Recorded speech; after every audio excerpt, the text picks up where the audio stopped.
Puji syukur kita panjatkan kehadiran Allah Subhanahu wa Ta'ala karena berkat rahmatnya kita masih bisa berkumpul di sini untuk bersama-sama menimba ilmu dari narasumber yang luar biasa. Semoga kita tetap sehat selalu.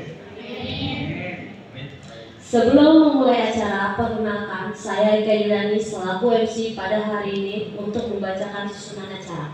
Yang pertama, pembukaan. Yang kedua, menyanyikan lagu Indonesia Raya. Yang ketiga, sambutan oleh Bapak Nasikin.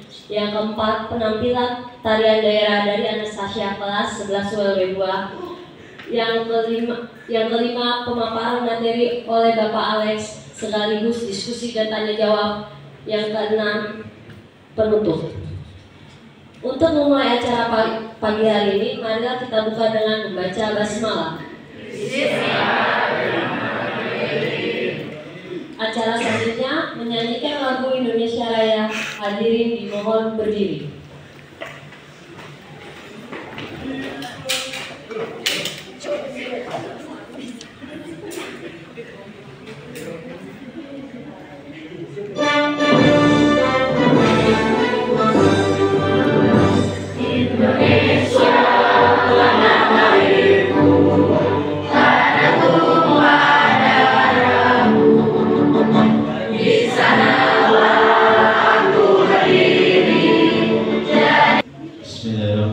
Assalamualaikum warahmatullahi wabarakatuh. Waalaikumsalam warahmatullahi wabarakatuh. Selamat pagi kepada yang terhormat Bapak Ahmad Husaini Al-Alek. Terima kasih sudah hadir Pak Alek menghadiri undangan kita. Jadi mohon maaf kepada Pak Alek, kepala sekolah hari ini kebetulan banyak kegiatan. Kebetulan juga hari ini T5 semua jurusan ya. Jadi mungkin nanti kalau kepala sekolah sempat juga akan datang ke sini. Baik, kepada seluruh siswa kelas 11 UP1 dan UP2, kegiatan P5 ini adalah sebuah materi yang ada di kurikulum Merdeka. Ya. Salah satunya ya kegiatan seperti ini, ya. Kegiatan pendalaman tentang pengetahuan, bukan saja Anda mendapat ilmu dari Bapak dan Ibu guru sebagai fasilitator di kelas, tapi juga kita mengundang Pak Alex ini sebagai orang praktisi di IPMI. IPMI tahu IPMI?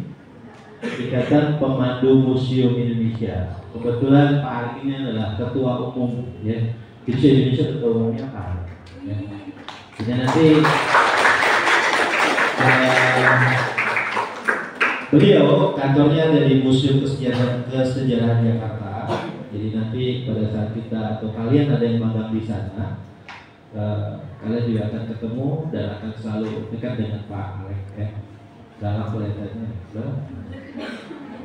kita tahu ya. Baik, mewakili dari manajemen, terima kasih kepada Pak Abali, kepada Ibu Yulita, kepada Ibu Eka, kepada Ibu Teti ya. Kegiatan ini mudah-mudahan ada manfaatnya, mudah-mudahan besar manfaatnya buat anak-anak sekalian. Jadi pariwisata nanti anak-anak bisa bertanya lebih banyak kepada Pak Ek. Barangkali itu saja sambutan dari saya. Sekali lagi terima kasih kepada seluruh panitia, Pak Hambali, kepada ibu-ibu, kepada anak-anak sekalian. Manfaatkan waktu yang tidak setiap hari kita dapatkan kesempatan seperti ini untuk mendapatkan pengetahuan yang lebih banyak. Demikian saya tutup. Wabillahi taufiq wal hidayah. Wassalamualaikum warahmatullahi wabarakatuh.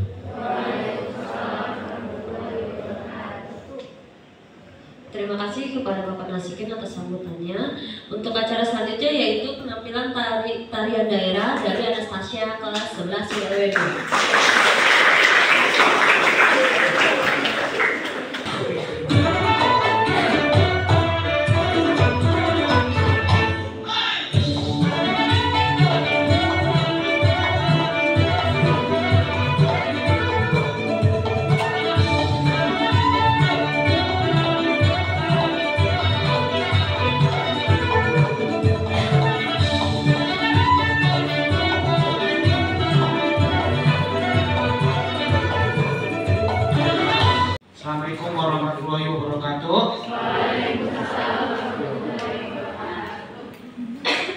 Selamat pagi semuanya. Pagi. Dan cantik-cantik. Yang ganteng ada nggak? Ada. Ada ya. Di sini. Yang ganteng Pak Sikin pastinya kan? Tangan dahulu Pak Sikin.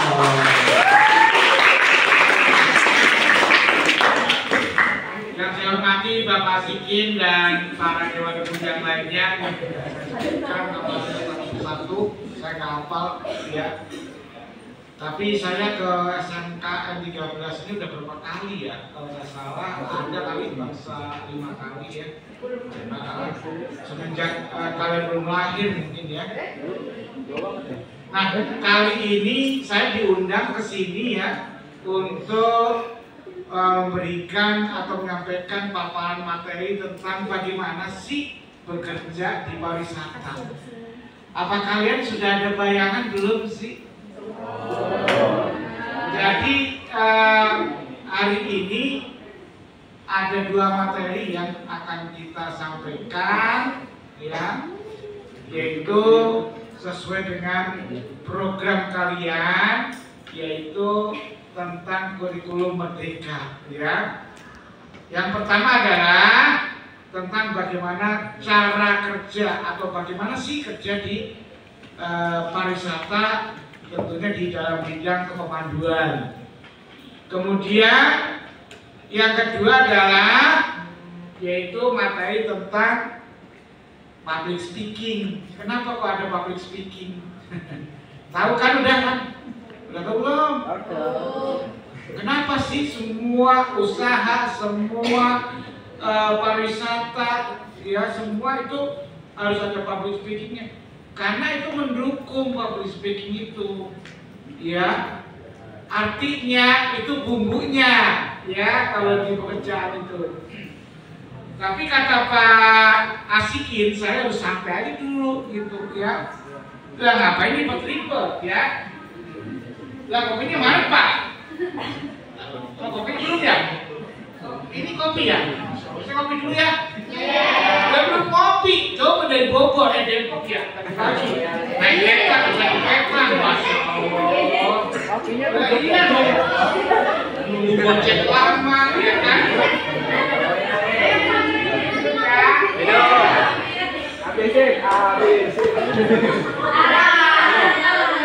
Alhamdulillah, kopi enak banget.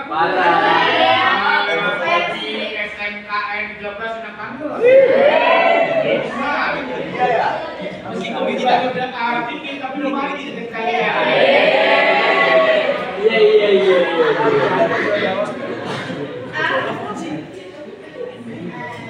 Tadi itu baru pembukaan, baru sekarang, ya kan? Nanti kalau Bu Guru capek, kalian yang ganti ini yang bacain materi ya. Karena mata saya itu sudah nggak begitu awas gitu ya. Saya lihatnya pakai mata batin.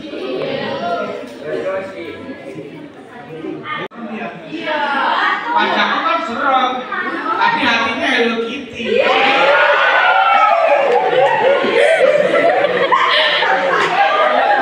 Jadi seperti tadi disampaikan Pak Sikin bahwa saya itu adalah Ketua Umum IPMI, Ikatan Pemandu Museum Indonesia.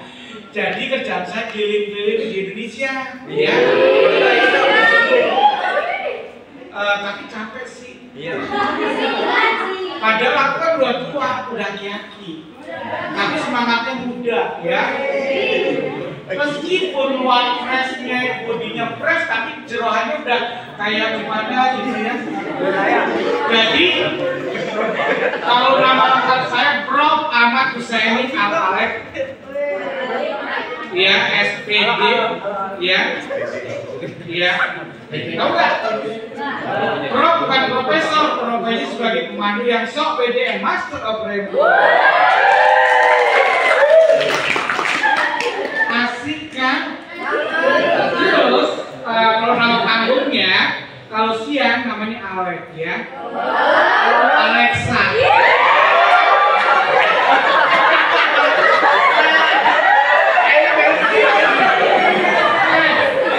Teman kamu, nama siapa? Yang hari tadi? Memangnya cuma kamu doang yang bisa nari, aku juga bisa nari.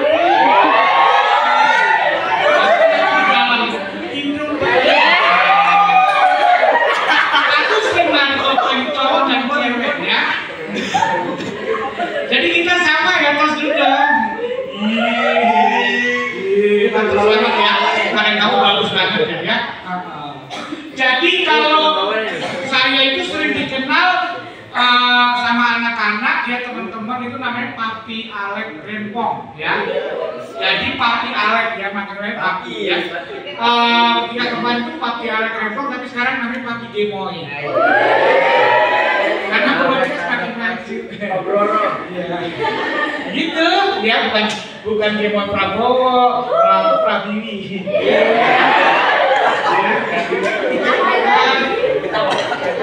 Kita setuju ya, dalam masalah materi ini kita santai, tapi yang penting masuk ke dalam hati kita, masuk dalam perasaan kita, masuk dalam pikiran kita, sehingga meskipun hanya 35% tapi menyangkut di dalam dada kita.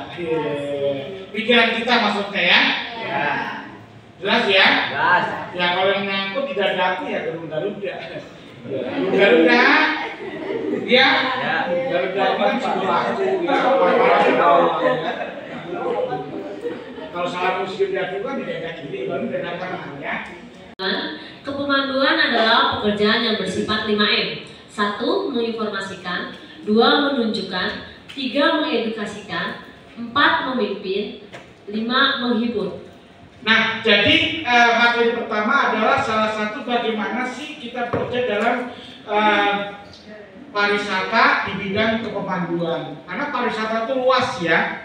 Pariwisata itu luas, ada perhotelan ya, kemudian ada pariwisata tentang travel ya, kepemanduan. Nah, kita ambil yang kepemanduan.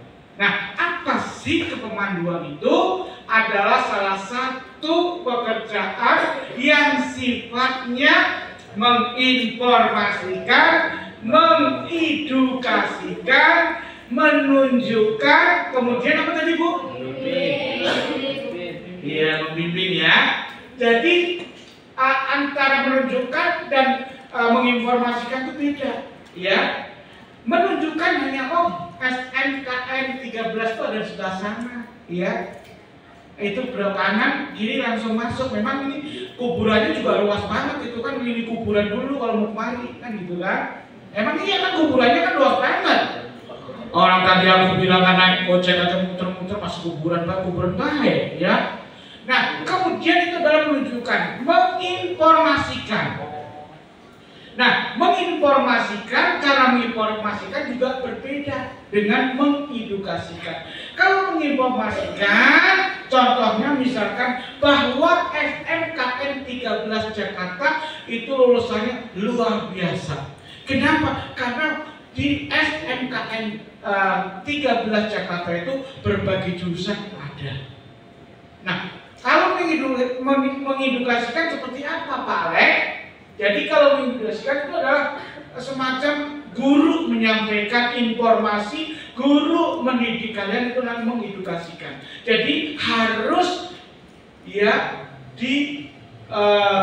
memberikan contoh yang baik ya, itu mengedukasikan. Kemudian kata-kata juga baik, sopan dan lain sebagainya. Jadi artinya bahwa kepemanduan adalah salah satu pekerjaan yang meliputi semua hal ya. Jadi juga bisa memberikan contoh yang baik seperti AQ misalkan ya. Kan seorang pemandu. Aku seorang pemandu itu udah pemandu dikarenakan dari berbagai faktor. 1. Bakat, 2. Keturunan, 3. Belajar, 4. Kesempatan, dan 5. Keterpaksaan. Cakep kan? Jadi faktor kenapa bisa jadi pemandu itu faktornya apa? Jadi faktor apa aja sih ya kan? Tadi sudah disampaikan bahwa itu adalah bakat. Kalau kayak saya ini sebenarnya bakat nggak tahu saya juga. Orang bapak saya juga jadi pemandu, emak saya juga jadi pemandu. Orang bapak saya kan petani dulu, tukang nyengkel. Terus emak saya pedagang kelapa yang zaman dulu itu masih pakai kuda. Tahu kan? Transportasi itu masih pakai kuda. Pernah waktu kecil saya itu ikut ke pasar ya. Jadi di keranjang kuda itu ya, kuda itu kan kami ya. Nah itu, jadi saya pernah ikut seperti itu ya. Jadi kalau saya ini bukan karena keturunan ya, tapi kalau bakat mungkin ada juga ya. Karena ketika saya sekolah SMA itu jadi ketua OSIS sampai 2 tahun ya, terus-terusan, nggak boleh berhenti ya, nggak tahu. Karena ketika penataan P4, kalau dulu namanya penataan P4 Pak Asikin ya, iya dulu penataan P4 itu saya paling rapi, paling ganteng ya, udah pakai pokoknya. Ya, jadi pemahaman siapa sih yang dikategorikan sebagai kepemanduan, guru pun ya, kemudian dosen pun, moderator pun juga termasuk bagian dari kepemanduan. Kenapa? Karena dari awal kita lihat bahwa kepemanduan itu ya, seorang pemandu dalam menginformasikan, mengedukasikan dan sebagainya. Nah, berarti MC pun ya itu juga dikategorikan sebagai kepemanduan. Jadi jangan mengerti hati, ya kan? Karena makna dari kepemanduan itu adalah luas, seluas hatiku, seluas samudra, seluas diriku sayang. Ya, jelas. Nanti kita akan bahas lagi, ya. Lanjut, mantap.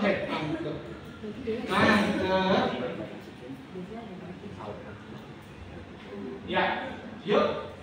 Tingkatan pemandu wisata. Dalam dunia pariwisata, tidak semua pemandu sama dan ada tingkatan serta namanya. Di antaranya pemandu khusus, pemandu lokal, pemandu prawisata muda, pemandu prawisata media, pemandu pimpinan perjalanan wisata atau TL. Nah, baik. Jadi artinya bahwa dalam kepemanduan pun itu ada tingkatan-tingkatannya, ya. Nah, kenapa kita perlu bahas seperti ini? Karena dasarnya, ya, dasar bagaimana nanti kita itu bekerja di pariwisata, kita harus tahu hal ini semuanya. Ya, meskipun di sekolah pun sudah dipelajari, ya, tapi saya hanya mengingatkan kembali, ya. Jadi mungkin pemandu khusus itu apa sih? Jadi pemandu khusus adalah salah satu pemandu yang khusus bertugas di dalam satu destinasi wisata atau museum. Itu bersifat khusus. Kenapa? Karena hanya museum itu yang mereka pandu. Kemudian ada juga tingkatan yang kedua adalah tingkatan pemandu secara umum, ya.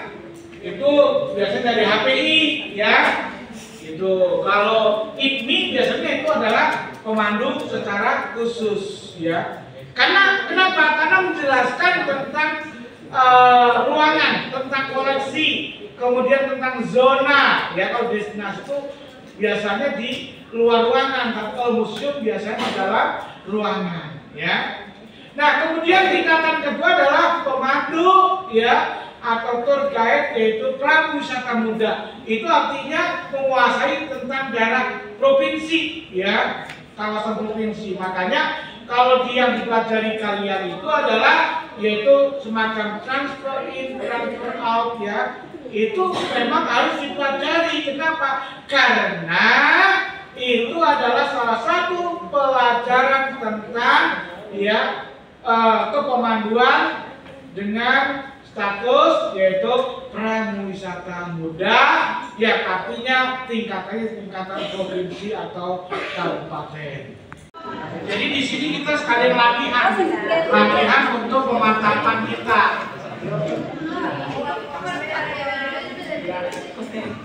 Assalamualaikum warahmatullahi wabarakatuh. Perkenalkan, nama saya Pelani dari kelas 11 PW 1. Nah, pertanyaan saya, apa aja sih perbedaan HPI sama HIMPI dan apa aja tugasnya? Terima kasih. Baik, jadi kalau pertanyaan bagus namanya siapa? Pani? Oh, Pelani. Ih, ada tadi namanya Melody, ada Pelani. Ih, bener-bener kayak komplit cocok ya. Jadi perbedaan antara HPI dan IPMI itu sebenarnya sama-sama organisasi tentang pariwisata. Namun HPI itu secara luas ya, lingkupnya luas ya, karena mereka itu adalah Himpunan Pariwisata Indonesia, sedangkan IPMI adalah Ikatan Pemandu Museum Indonesia. Seperti tadi kita pelajari bahwa IPMI di lingkup destinasi ya, di lingkup destinasi wisata atau museum saja ya.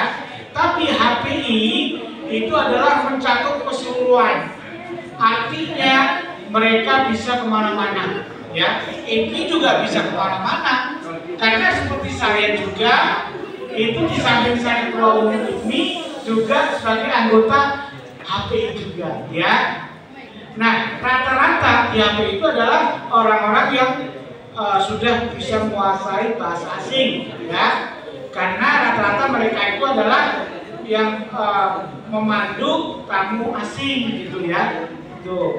Jadi artinya bahwa perbedaan IPMI dan IPMI itu sebenarnya tipis ya. Jadi HPI di luar ruangan, IPMI di dalam ruangan ya. Gitu, jelas ya. Jadi IPMI hanya menjelaskan salah satu destinasi atau museum ya, tapi HPI menjelaskan secara keseluruhan.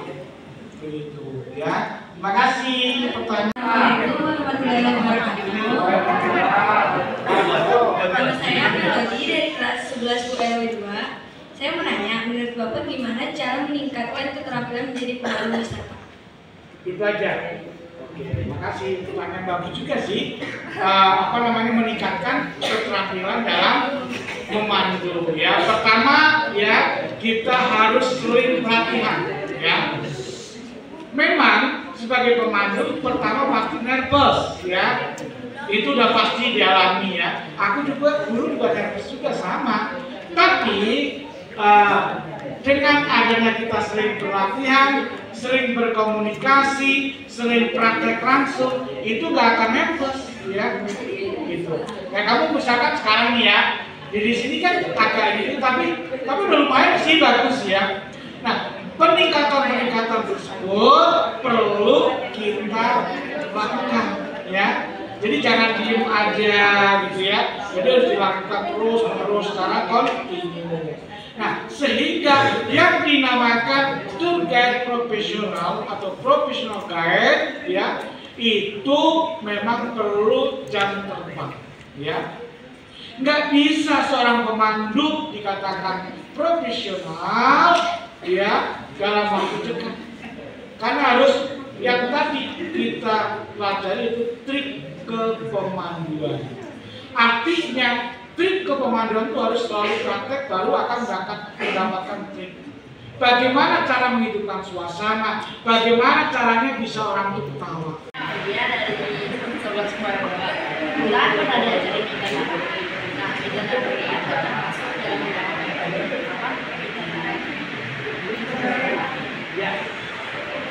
Jadi yang ditanyakan Aulia adalah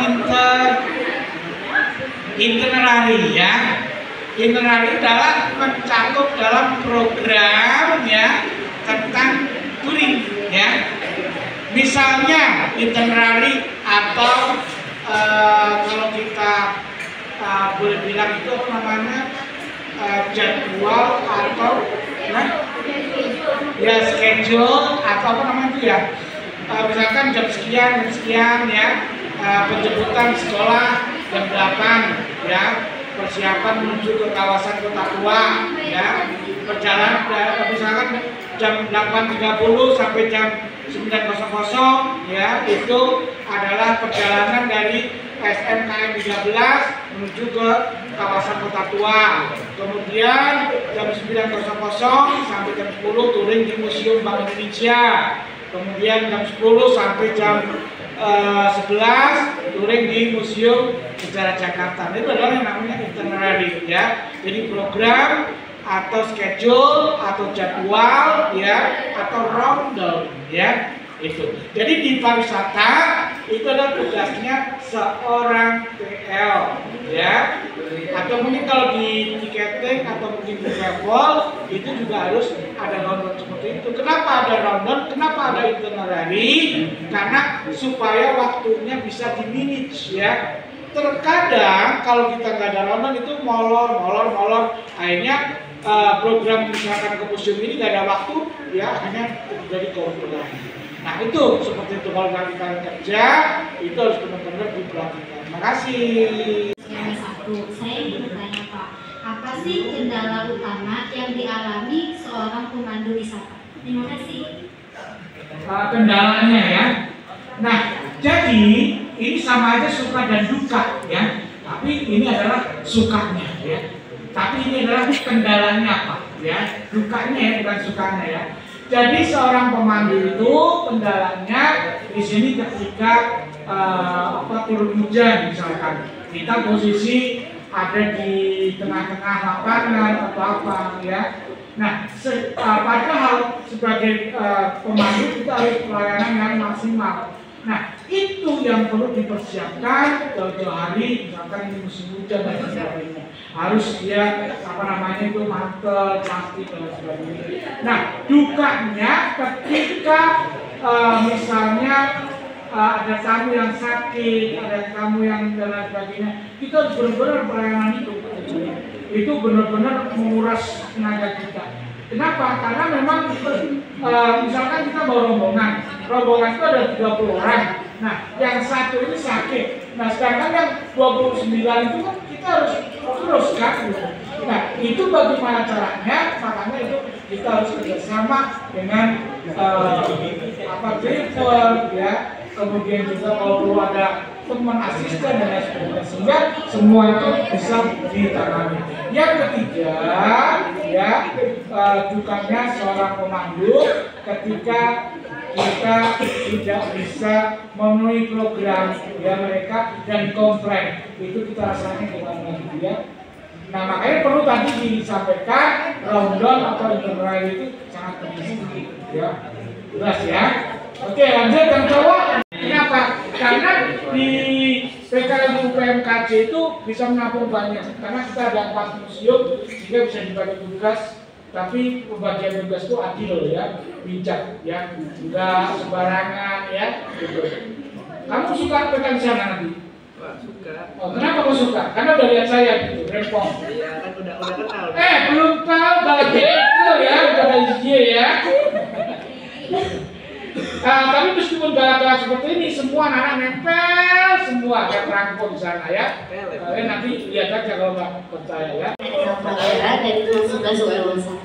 Saya ingin bertanya Pak, bagaimana perbedaan paduan wisata dari object site dan juga passing site?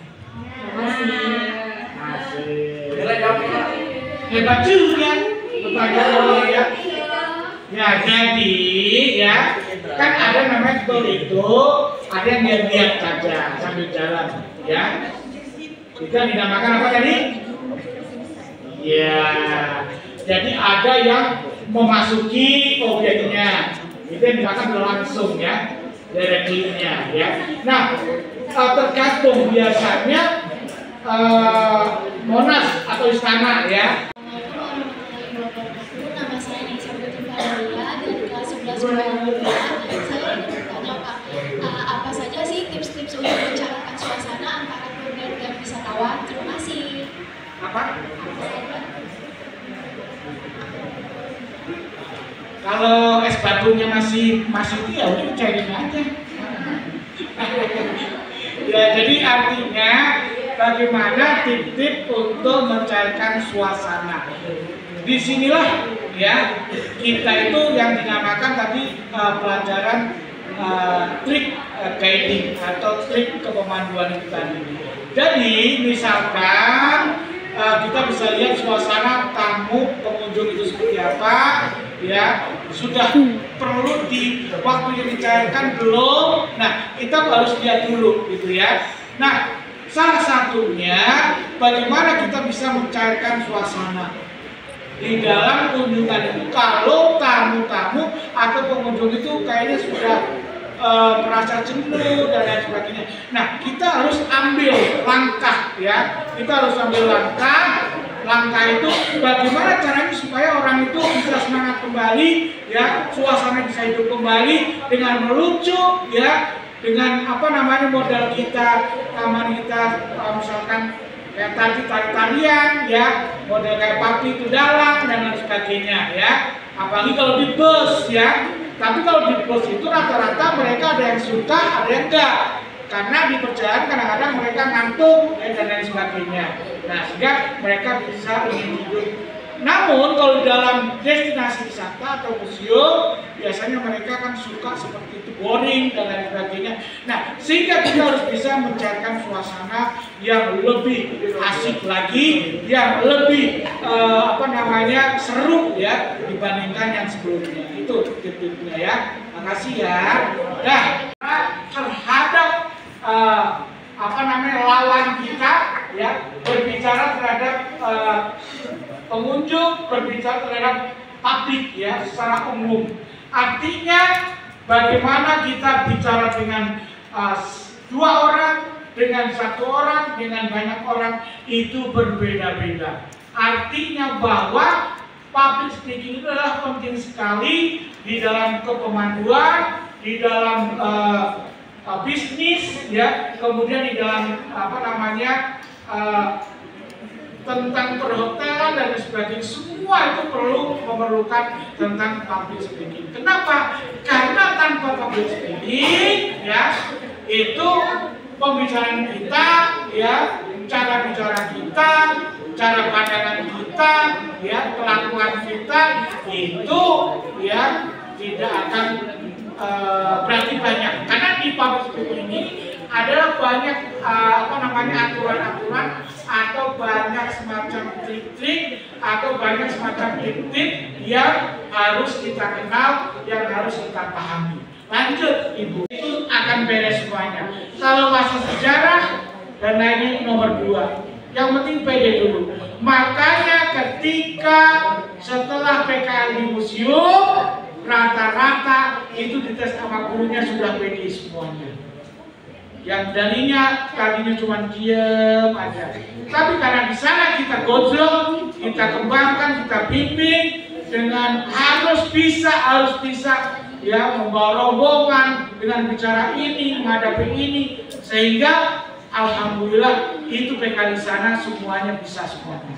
Kita menawarkan jasa barang, menawarkan jasa apa gitu ya. Nah, bagaimana cara bicara itu bisa menarik? Nah, itu adalah fungsi atau tujuan public speaking itu tadi. Nah, sehingga dalam keadaan apapun ya, misalkan dalam keadaan bisnis itu bisa berubah. Misalkan yang beli 1 bisa dengan adanya public speaking ini bisa sampai 5 atau bahkan 10. Nah, sehingga bahwa dalam pelaksanaan public speaking ini adalah sangat luar biasa. Kenapa? Karena bisa mempengaruhi ya. Nah, dalam penyampaiannya itu juga harus benar-benar kita itu jangan kaku gitu, flexibility. Kayak aku ini loh, nggak kaku ya kan, flexibility gemo ya kan. Nah, sehingga bagaimanapun juga kalian juga mendengarkan kan, kalau saya orang kami begini, baiklah adik-adik kan kita itu sekarang sudah mau kelas 2, ya nggak bisa dong ya. Jadi gitu, jadi dari intonasi bicara itu supaya tertarik, supaya menarik itu seperti apa. Itulah public speaking. Karena di situ mengedukasi, menghibur, ada hiburannya. Ya jangan terus lagi bicara, terus nanti kali ya hiburannya. Jelas ya? Oke ya, lanjut. Ya di situ harus ada improv. Ya dalam misalkan kita bicara itu harus ada improvisasi ya, kemudian juga penguasaan materi ya, ada juga intonasi ya, suara kita itu seperti apa kalau bicara misalkan 50 orang di depan kita itu seperti apa, bicara di atas 100 orang itu intonasinya harus disesuaikan. Kemudian juga harus tidak jauh dari materi. Terkadang orang ceramah, terkadang orang berpidato itu melangkahnya atau keluarnya jauh banget dari patokan materi. Nah, apa fungsi daripada materi ini? Yaitu supaya kita bicaranya tidak terlalu atau tidak terlalu jauh keluar dari itu. Itu namanya materi ya. Jadi ada poin materi ya, seperti itu. Ya seperti ini terakhir itu ya. Itu terakhir ya. Nah, karena memang waktunya hari ini nggak terlalu lama, kita hanya membahas tentang poin-poin yang penting ya tentang public speaking. Tapi paling tidak kalian bisa membahasnya atau menilai ya lebih dalam lagi dari itu. Yang tadi tentang ini dan itu kita pelajari. Nanti ibu tolong diberikan kepada mereka ya, karena mereka biar tahu semuanya tentang ini ya. Nah, baik, tentang public speaking silakan yang mau bertanya ya, karena memang kita nanti kan mau sholat Jumat jadi nggak sampai siang banget ya. Silakan kalau ada yang tanya. Kalau nggak ada kita akhiri karena mau persiapan sholat Jumat ya. Mungkin dari Pak Guru atau Ibu Guru silakan untuk menutup acara ini ya. Ada yang tanya? Silakan ke depan. Yo, mumpung masih ada waktu ya.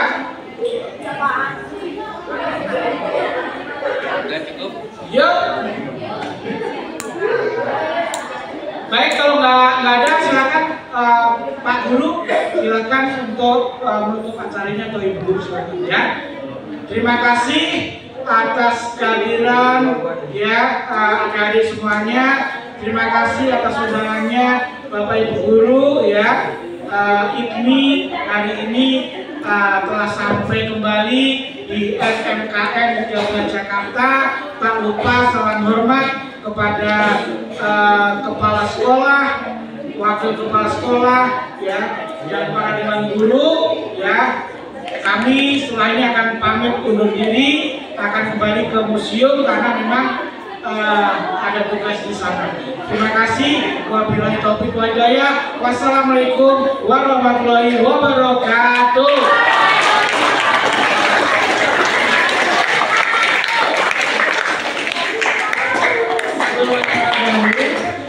Kami ingin mengucapkan banyak-banyak terima kasih kepada Bapak Alex yang telah memaparkan materi. Semoga ilmu yang didapatkan hari ini dapat bermanfaat bagi kita semua. Saya Bu Eka selaku MC hari ini undur diri. Wassalamualaikum warahmatullahi wabarakatuh. Waalaikumsalam.